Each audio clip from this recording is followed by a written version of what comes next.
প্রীতি শব্দের অর্থ ভালোবাসা, আর মূরতি অর্থ রূপ ধারণ করা। তাহলে কিসের রূপ ধারণ করলেন গৌর? ভালোবাসার মূরতি, প্রেমের মূরতি ধরলেন। তাহলে এই যে ভালোবাসাটা কত বছর আগে ধরেছিল বাবা? আজ থেকে 538 বছর পূর্বে আমাদের রাধে গৌর সুন্দর শ্রীধাম নবদ্বীপে গৌর রূপে অবতীর্ণ হলেন। আর অবতীর্ণ হয়ে সেই লীলা স্মরণ করছেন। কোন লীলা বাবা? যে লীলা আমার ভগবান 5,500 বছর পূর্বে বৃন্দাবনে করেছিলেন, আর সেই লীলা আজকে স্মরণ করছেন।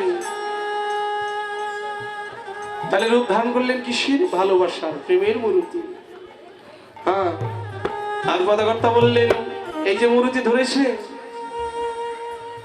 কিসের মূর্তি ধরলেন? আজ মূর্তি ধরেছে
ভালোবাসার মূর্তি ধরলেন। ভালোবাসাটা কি, কিসের ভালোবাসা? যদি আমরা বলি সেই ব্রজ ললনাদের একটা সাধনের বস্তু, হ্যাঁ, গোপনে যেটা ছিল, গোপনের ধন, সাধনের বস্তু পরক্রিয়া রস। সেই পরক্রিয়া রস ভাবহীন হলে পরক্রিয়া রস সঙ্গে কি করলেন? সুহাগা মিশ্রিত করে, সুহাগা ভক্তিরূপ সুহাগা মিশ্রিত করে আমার গৌর হরি শ্রীধাম নবদ্বীপে রাধা গোবিন্দের মিলিত তনু নবদ্বীপে অবতীর্ণ হলেন। এই যে দুই অঙ্গ এক অঙ্গ হয়ে নবদ্বীপে এসেছেন, এর মধ্যে কি আছে বাবা? পরক্রিয়া রস সঙ্গে ভাবরূপ সোহাগা, দুটো মিশ্রিত থাকাতে আমার গৌরের তনুটা সর্বদাই গলিত থাকে। তাই পদকর্তা বললেন যে গলে যায়, গলে যায়। কিসে গলে যায় বাবা? স্বর্ণের সঙ্গে যদি সোহাগা দিয়ে এক জায়গায় ফেলে রেখে দেন, সেটা গলবে না যে পর্যন্ত তাপ দেওয়া না হবে, তাই না? তাপে স্বর্ণ গলে যায়। আচ্ছা, তাপে যদি স্বর্ণ গলে, তাহলে ভক্ত কিভাবে গলে? ভক্তের সাধন বস্তু সেই ব্রজগোপীদের, ব্রজাঙ্গনাদের প্রেম রসে যারা একবার অবগাহন করেছে। পদকর্তা বললেন, জগতে কারা কারা করেছিলেন? রায় রামানন্দ করেছিলেন, ভেসেছিলেন সেই যে ব্রজ প্রেম রসে। আর কারা কারা মরে গিয়েছিল বাবা? রূপ সনাতন জীব, গোপাল ভট্ট, দাস রঘুনাথ, এই সমস্ত ভক্ত সেই পরক্রিয়া রসে, ব্রজের যে বিশুদ্ধ রস, সেই রসে ভেসে গিয়েছিলেন। সেই ব্রজের রসে ভেসে গিয়ে আমার রায় রামানন্দ, তিনি জগৎ জগতের অর্ধেক দুনিয়ার মালিক, এত ধন সম্পদের মালিক হয়েও তিনি গৌর বদন দর্শন করবার জন্য আজকে ছুটে এসেছে। এই জগতে যাদের অঙ্গটা ভাব কান্তিতে মোরা, তাদের বদন দর্শন করবার জন্য। কোন বদন দর্শন হয় বাবা? একজন কৃষ্ণ ভক্ত আর একজন কৃষ্ণ ভক্তের বদন দর্শন করে। এই জগতে যারা কৃষ্ণ ভক্তি পথে মতে রয়েছে, সেই সমস্ত ভক্তের বদন দর্শন করবার জন্য আজ রায় রামানন্দ এলেন। যদি ভালোবাসাটা গাঢ় হয়, তাহলে কি হবে? এই যে প্রীতি, তিনটি শব্দ, প্রীতি, পি নয়নে নয়নে বান বরিশনে, তাহাতে জন্মিল পি, হৃদয়ে হৃদয়ে প্রেমালিঙ্গনে, তাহাতে জন্মিল রি, অধরে অধরে সুধা বরিশনে, তাহাতে জন্মিল তি। এই হলো প্রীতি, যার অর্থ ভালোবাসা। ভালোবাসা গাঢ় হয়ে রতি নাম হয়, রতি গাঢ় হয়ে প্রেম আখ্যা পায়।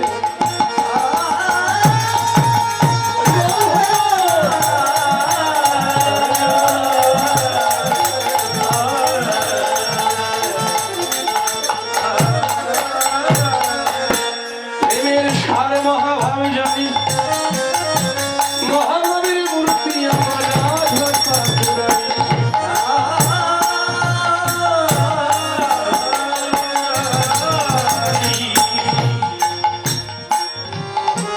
ভালোবাসা যদি গাঢ় হয়, নাম হয় রতি, অর্থ আরাধনা, উপাসনা। কোন জগতের কথা বাবা? তত্ত্ব জগতের কথা। যারা আপনাদের মতো বড় বৈষ্ণব জগতে বসবাস করছে, যারা মহন্ত স্বরূপ হয়েছেন, তত্ত্ববেত্তা হয়েছেন, তারা এই জগতের সন্ধান জানেন। তাই রায় রামানন্দ আজ এসে যখন তর্পণ করলেন বাবা, জাগতিক জগতে আমরা বলি নিজের জন্য সবকিছু করি, আমরা কারোর জন্য কিচ্ছু করি না, লোক দেখানো কাজ করে থাকি। এই যে আমরা যত দান, ধ্যান, শ্রদ্ধা, ভালোবাসা, পূজা, তর্পণ, দর্পণ যাই করি, নিজের জন্য করি। আমরা লোক দেখাই যে আমার পিতৃপুরুষের জন্য করছি, মাতৃদেবীর জন্য করছি, আসলে নিজের জন্যই করা হয়। আপনি যা কিছুই করবেন, আমরা বাড়িতে যে নিত্য পূজা দিয়ে থাকি, মন্দিরে, ঘরে যে মন্দির দেবতা বসিয়েছে, আমরা পরিবারের পক্ষ থেকে একজন মা, দিদা পুজো দিয়ে থাকেন, তাই না? আমরা ভাবি হয়ে গেছে পূজা, তো শাস্ত্রে বললেন না, যার যার পূজা তাই করতে হবে, গোবিন্দকে সেবা দিতে হয়, তাই জন্য আমরা করি। কিন্তু যিনি করলেন তার জন্য তারটা করা হয়ে গেল, আমারটা তো বাকি রয়ে গেল, তাই না? এবার তর্পণ করতে এসেছেন রায় রামানন্দ।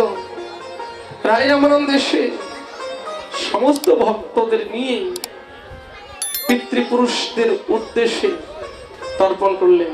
তর্পণ শেষে বললেন, হে ভক্তগণ, তোমরা একটু সরে দাঁড়াও, কেননা আমি এতদিন যা করেছি আমার পূর্বপুরুষদের জন্য করেছি, আমি নিজের জন্য জগতে কিচ্ছু করিনি। নিজের জন্য একবার হা কৃষ্ণ গোবিন্দ বলে আমি কাঁদিনি। হরিবল।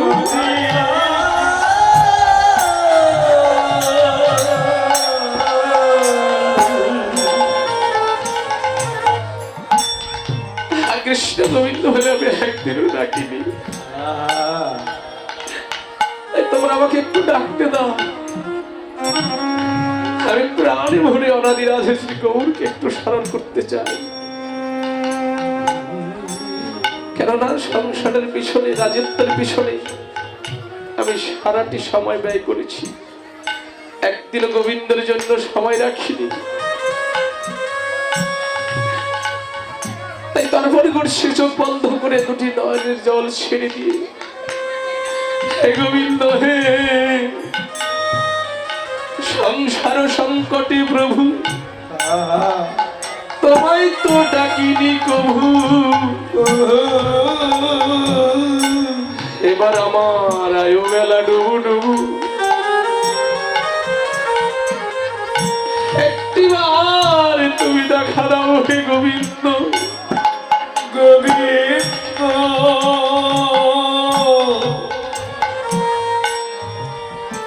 যেই বলে চোখ বন্ধ করছিলেন, চোখ খুলে দেখলেন অনাদি রাধে গৌর সুন্দর তার সম্মুখে দাঁড়িয়ে। এমন একটা দিব্য জ্যোতি বের হচ্ছে সেই পুরুষ থেকে। আখি ঝলসে যাওয়ার কথা, কিন্তু আখি ঝলসে না গিয়ে কি হচ্ছে, শীতল তাপ আর এই তপ্ত হৃদয়টাকে শীতল করে দিচ্ছে। আর বলছে, কে তুমি, কে? গৌর সুন্দর বলছে, তুমি রায় রামানন্দ, তাই না? তুমি কেমন করে জানলে আমি রায় রামানন্দ? কেন? আমি সব জানি, জানো।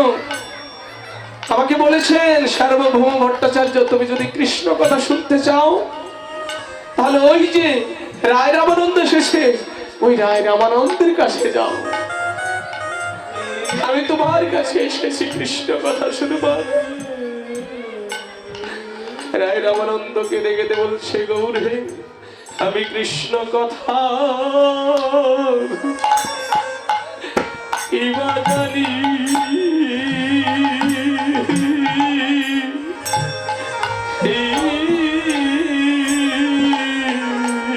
আমি কৃষ্ণ কথা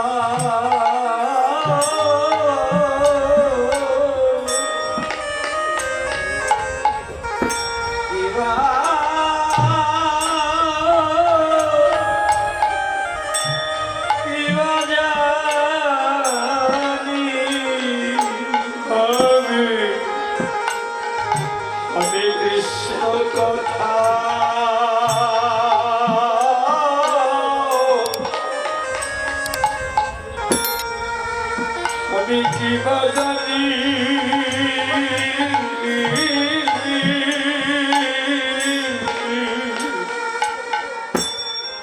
আমি যে মতিহীনী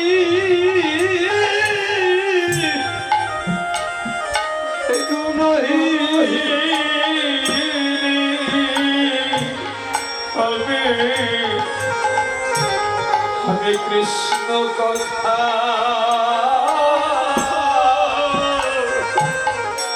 কি বাজানি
বাহা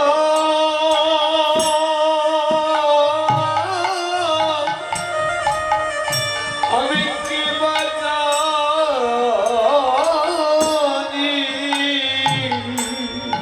ওরে ভাবে কি আর হবে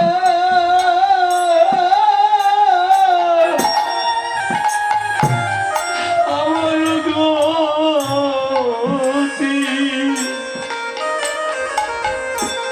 আমি কৃষ্ণ কথা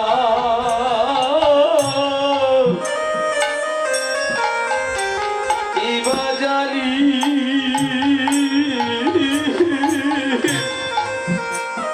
ওরে কি হই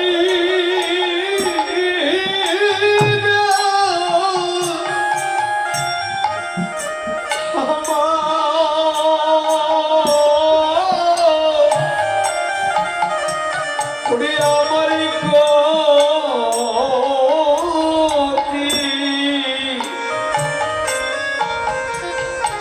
আমি যে কৃষ্ণ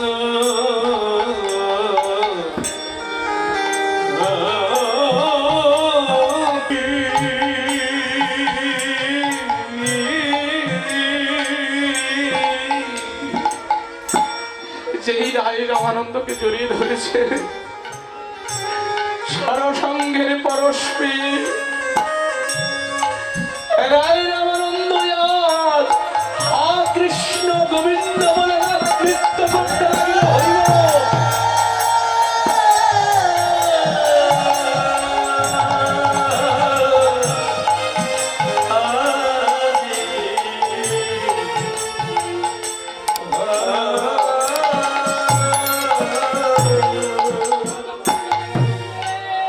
যেই রায় রামানন্দকে স্পর্শ করেছে রায় রামানন্দ এবার হা কৃষ্ণ গোবিন্দ বলে নৃত্য করতে লাগিলেন বললেন প্রভু অর্থ হচ্ছে নব অর্থ নূতন দ্বীপ অর্থ আলো তাহলে নূতন আলোকবর্তিকা নিয়ে এসেছেন আমার গৌর সুন্দরাজ কোন আলোকবর্তিকা আজ থেকে 1000 বছর পূর্বে প্রাচীন মনে ঋষিগণ নবদ্বীপে 9টি প্রদীপ জ্বালিয়ে 9টি দিয়া প্রদীপ এই যে দিয়া আগে ছিল দিয়া মানে 9 দিয়া মানে আলো 9টি প্রদীপ জ্বালিয়ে প্রাচীন মনে ঋষিগণ প্রার্থনা করলেন হে গোবিন্দ জগতের এই অনাচার ব্যভিচার বন্ধ করতে তোমার অবতীর্ণ হওয়া প্রয়োজন তাই প্রাচীন মনে ঋষিগণ যেভাবে আহ্বান করেছিলেন গৌর সুন্দরকে তেমনি করে গৌর সুন্দর অবতীর্ণ হলেন কিন্তু আমরা জাগতিক জগতে এই যে নবদ্বীপ চন্দ্র চন্দ্র চাঁদের উদয় হয় শুক্লপক্ষে তাই না কিন্তু আমার এই গৌর চাঁদ এই চাঁদে কৃষ্ণপক্ষে উদয় কৃষ্ণপক্ষে উদয় কৃষ্ণপক্ষ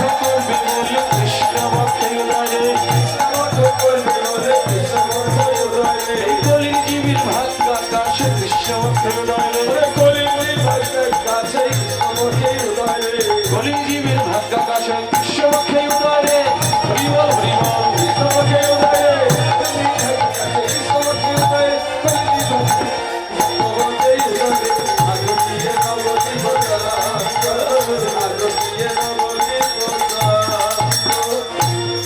তাহলে কৃষ্ণপক্ষ উদয় হয়েছে কেন জগৎকে কৃষ্ণপক্ষ করবে বলে তাই আজ কামিনী কাম কলিত দুষ্মানস কামিনী কাম কলিত দুষ্মানস জীবতীয় সুখ জলিনী নন্দ জীবতীয় সুখ জলিনী নন্দ জীবতীয় সুখ জলিনী মন্দ জীবতীয় সুখ জলিনী মন্দ আরে হেলে ধুলে যায় রে হেলে ধুলে যায় রে হেলে ধুলে যায় রে হেলে ধুলে যায় রে কৃষ্ণ প্রেম কদমিনী হেলে ধুলে যায় রে কৃষ্ণ প্রেম কদমিনী হেলে ধুলে যায় আজি যায় কৃষ্ণ বরসরে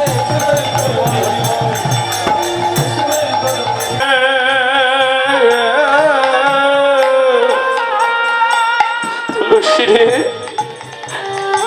আমার মন বলছে সুখে নেই তাই একটি বার গিয়ে দেখে আয় প্রাণ বললাম গোবিন্দ আমার কেমন আছে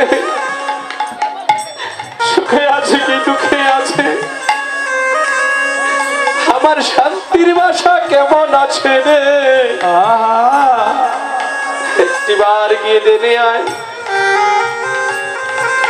তুলসী রে, এই জগতে আমার গোবিন্দ বিনে আর কে ভাই আছে।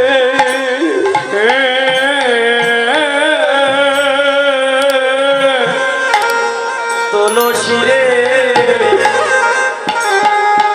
আমার গোবিন্দ বিনে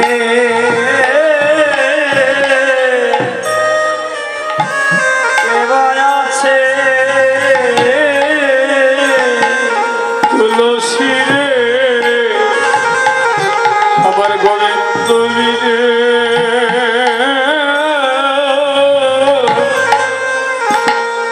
আর কে ভাই আছে। ওরে বিশ্ব ব্রহ্মাণ্ড মাঝি আমার গোবিন্দ বিনে আর কে ভাই আছে।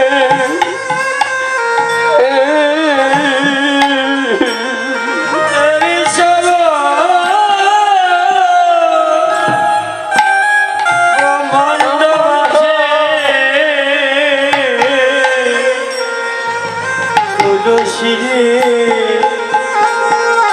আমার গোবিন্দ বিনে কে ভাই আছে। ওরে বিশ্ব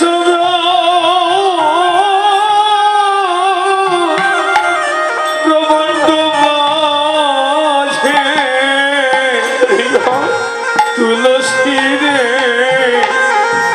বলা বলে দিনে আমার কে ভাই আছে।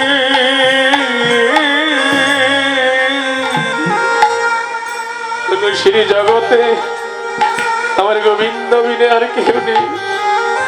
একটি বার গিয়ে জেনে আয়। আমি বললাম গোবিন্দ আমার কেমন আছে, কোথায় আছে রে। তুলসী রে অতই সময় বুঝিয়া সরস হইয়া মিলবি না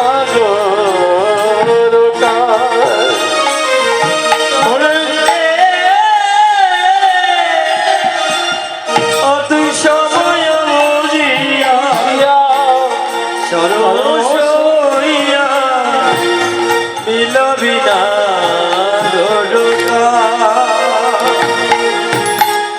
তুই অসময়ে যাবি যাবি না না রে। অসময়ে যাবি যাবি না রে। আমার অসময় গো গোবিন্দের কাছে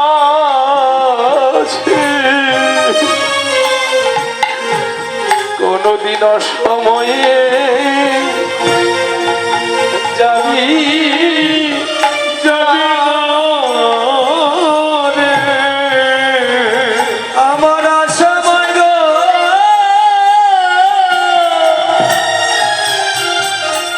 গোবিন্দের কাছে অসময়ে যাবি যাবি না রে। তুলসী শোন, আমার অসময় নগর অসময় যাসনি, কেননা সময় গেলে সাধন হয় না। তাই সময় থাকতে ভজনে থাকতে হবে।